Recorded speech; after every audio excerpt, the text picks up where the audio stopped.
Hello साथियों, कैसे हैं आप सब। इस वीडियो में हम लोग एक गद्यांश के माध्यम से कुछ प्रश्नों को प्रैक्टिस करने वाले हैं। वैसे आपको पता है कि आपके बोर्ड एग्जाम में भी गद्यांश को पूछते हैं। बस गद्यांश को बनाने के लिए आपको चाहिए क्या कि गद्यांश को अच्छी तरह से पढ़ें और उसे समझ लें। तो आपका जो भी प्रश्न होगा इस गद्यांश से रिलेटेड सारे प्रश्न आपका हल हो जाएंगे। तो चलिए हम लोग भी वही काम करने वाले हैं। अभी गद्यांश को अच्छी तरह से पढ़ और समझ लेते हैं, ठीक है। तो बोल रहे हैं कि गिरधर निस्सहाय निष्ठुरता के साथ मदन की ओर बढ़ा। गिरधर निस्सहाय निष्ठुरता के साथ मदन की ओर बढ़ा। मदन ने अपने दांत बींच लिए। मदन ने अपने क्या कर लिए? दांत बींच लिए, ठीक है। इतना पढ़ने के बाद आपको कुछ याद आ रहा होगा कि ये पंक्ति जो लिया गया है आखिर किस चैप्टर से लिया गया है, ठीक है। गिरधर मदन के बिल्कुल पास आ गया था, ठीक है। गिरधर मदन के बिल्कुल पास आ गया था कि अचानक वह ठिठक गया। अचानक वह क्या हो गया? ठिठक गया। उसके चेहरे से नाराजगी का बादल हट गया। गिरधर लाल का जो चेहरे में नाराजगी था मदन के लिए, उसका नाराजगी का बादल बिल्कुल हट जाता है। उसने लपक कर मदन को हाथों से उठा लिया। उन्होंने क्या किया? लपक कर मदन को अपने हाथों से क्या कर लेता है? उठा लिया। मदन हक्का बक्का रह गया। मदन सोचा कि भाई ये कहाँ से जादू हो गया है। आज तक हमारा पिताजी हमसे इतना प्रेम नहीं किया था, प्यार नहीं किया था। आज इसके दिल में कहाँ से प्यार जग गया। इसके वजह से मदन क्या हो जाता है? हक्का बक्का रह जाता है, ठीक है। ये बात सुनकर आपको जो है ना, इस पंक्ति को देखते ही इस चैप्टर, ये मतलब ये कौन सा चैप्टर है ये बात भी आपको याद आ गया होगा, ठीक है। पिता को देख रहा था हक्का बक्का होकर मदन, ठीक है। उसे याद नहीं कि उसे पिता ने कब उसे इस तरह प्यार किया था। मदन को याद नहीं था कि उसका पिताजी जो है इस मतलब मदन को इस तरह से कब प्यार किया था।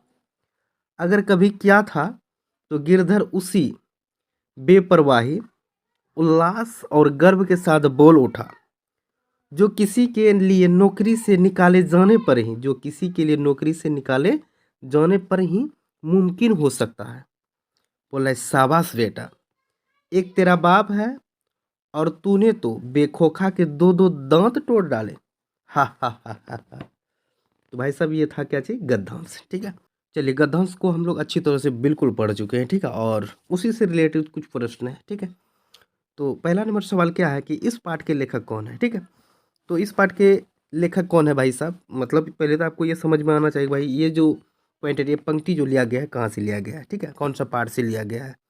तो ये पंक्ति कौन सा पाठ से लिया गया है? विष के दांत, हाँ बिल्कुल सही, विष के दांत से लिया गया है, ठीक है।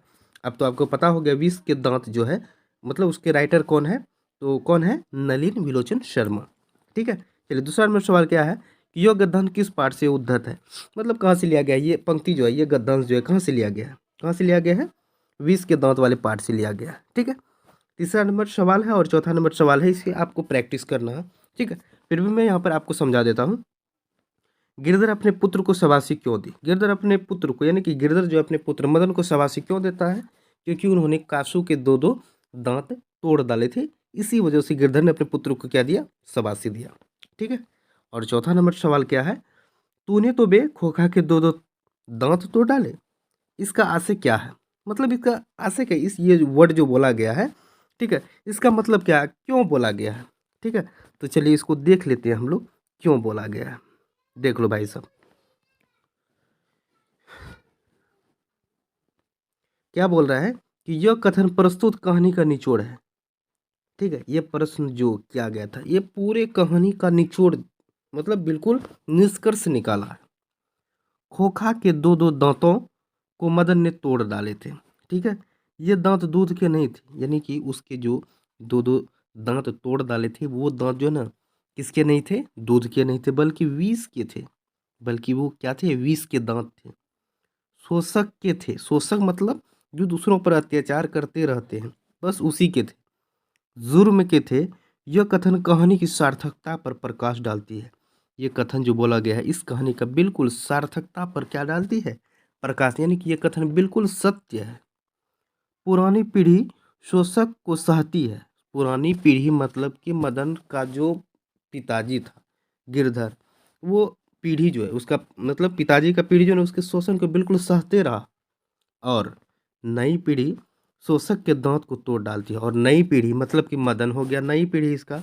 तो क्या होता है? उस शोषण जो कर रहा था, दूसरों पर जो अत्याचार कर रहे थे, उसको क्या कर देती है, मतलब शोषक की क्या कर देती है, दांत को तोड़ डालती है।